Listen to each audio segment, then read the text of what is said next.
Russia అమెరికాల మధ్యన చర్చల్లో ఒకటి సెట్ అయిపోయిందట.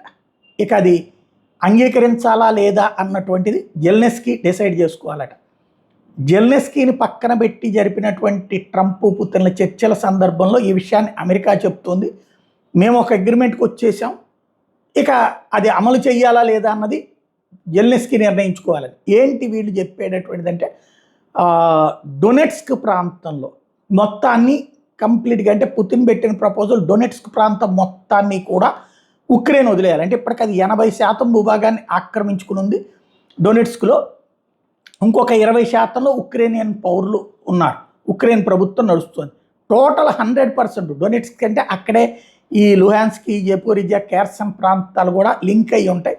అంటే తను ఆక్రమించుకున్న భూభాగం నుంచి మిగతా ప్రదేశంలో కూడా ఉక్రెయిన్ ప్రాంతం వదిలేసి వెళ్ళిపోవాలి అన్నటువంటి ప్రపోజల్. అది అంగీకరించడానికి సిద్ధంగా జెలెన్స్కీ అయితే లేడు. బట్ వీళ్ళిద్దరి శాంతి ఒప్పందం అంటే తన మిత్రుడిని, అంటే తనని నమ్మి యుద్ధానికి వెళ్ళిన ఉక్రెయిన్ యొక్క ఆస్తిని త్యాగం చేస్తే అది ఆటోమేటిక్గా రష్యా గెలిచినట్టే కదా. అమెరికాను నమ్ముకున్నందుకు ఇదే బహుమానం అన్నటువంటి పెద్ద చర్చ ఇప్పుడు.